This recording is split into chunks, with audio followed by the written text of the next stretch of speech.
Hello everyone, welcome back to my channel. তোমরা দেখছো আমার চ্যানেল টগর পাঠশালা। চলে এসেছি আরও একটা ইনফরমেটিভ ভিডিও নিয়ে। এনএম জিএনএম 2024-এ যারা অ্যাডমিশন নেবে তাদের অ্যাডমিশন নেওয়ার জন্য যে সমস্ত ডকুমেন্টসগুলোর প্রয়োজন তার মধ্যে কিন্তু একটা ইম্পর্টেন্ট ডকুমেন্টস হচ্ছে ডমিসাইল সার্টিফিকেট।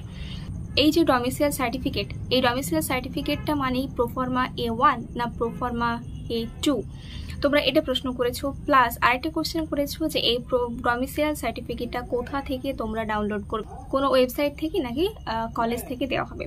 তো আজকে এই ডমিসাইল সার্টিফিকেট নিয়ে তোমাদেরকে হচ্ছে ডিটেলসে জানাবো এবং তোমাদেরকে আমি স্টেপ বাই স্টেপ দেখিয়ে দেবো তোমরা কিভাবে সেটাকে কালেক্ট করবে। তো প্রথমে তোমাদেরকে বললি যে ডমিসাইল সার্টিফিকেট মানে হচ্ছে প্রোফর্মা A1 বা A2। আগে যখন 2021 সাল ছিল তখন কিন্তু বলা হয়েছিল যে যারা পঞ্চায়েত এরিয়া থেকে বিলং করে তারা এই প্রোফর্মাটা ফিল আপ করবে, যারা পৌরসভা থেকে বিলং করে তারা এই প্রোফর্মাটা ফিল আপ করবে। কিন্তু তারপর থেকে এটা চেঞ্জ হয়ে গেছে। তোমরা কোথা থেকে পাবে এই প্রোফর্মাটা, তোমাদেরকে কিন্তু ওয়েবসাইট থেকে ডাউনলোড করতে হবে। এবার তোমরা কিভাবে ডাউনলোড করবে এবং এই প্রোফর্মাটায় কি কি লিখতে হবে সেটা নিয়ে কিন্তু আমি ভিডিও আগে দিয়েছি, কিন্তু তোমরা কিভাবে ডাউনলোড করবে স্টেপ বাই স্টেপ সেটাই এখন এই ভিডিওতে দেখাবো। তাহলে চলো ভিডিওটা স্কিপ না করে দেখে নাও। প্রথমে গুগলে যাবে, সেখানে গিয়ে সার্চ করবে এনএম জিএনএম প্রোফর্মা 1 বা 2 ফর্ম ডাউনলোড। তাহলেই কিন্তু তোমরা একটা পিডিএফ ফাইল দেখবে।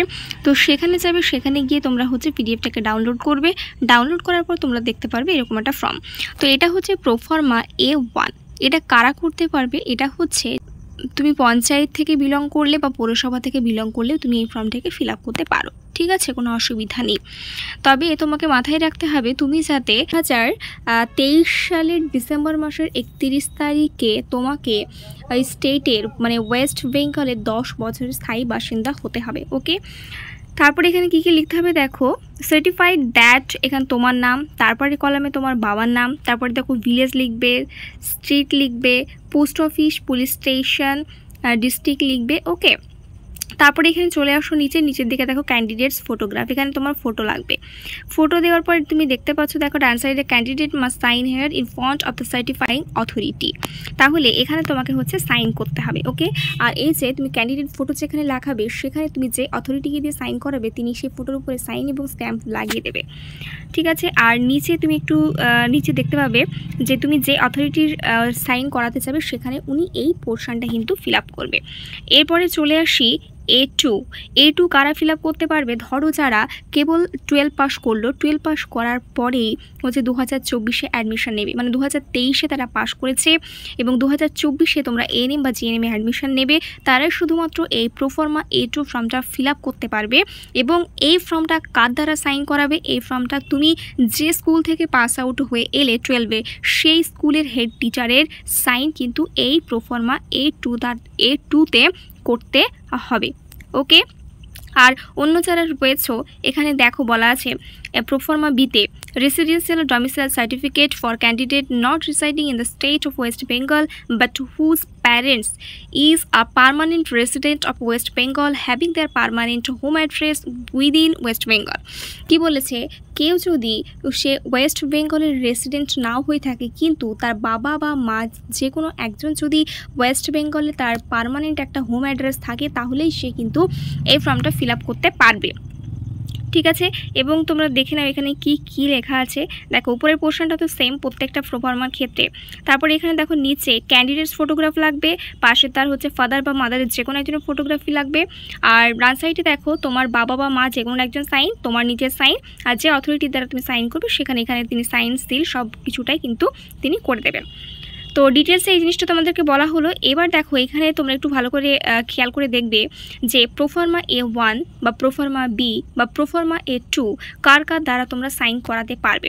এটা আমি ডিটেলসে বলছি না, তোমাদেরকে যা বলার আমি বলে দিয়েছি, প্লাস আগের অনেক ভিডিওর মাধ্যমে তোমাদেরকে জানিয়েছি। এটা একটুখানি আমি তোমাদের সঙ্গে শেয়ার করছি, তোমরা একটু ভিডিওটা পজ করে একটু দেখে নেবে, ঠিক আছে। দেখো প্রোফর্মা A1 আর B, তোমরা প্রোফর্মা A1 অথবা প্রোফর্মা B এই ফর্মটা তোমরা যদি ফিল আপ করো তাহলে কার সাইন করাতে পারবে একটু দেখে নাও, ঠিক আছে। তো যে কোনো একজনের সাইন করালেই কিন্তু হয়ে যাবে। এরপরে দেখো দেখো, officials issuing domicile certificate must provide his or her full name, designation, place of posting with address, landline, mobile number. He or she should also provide his or her identity card number if available.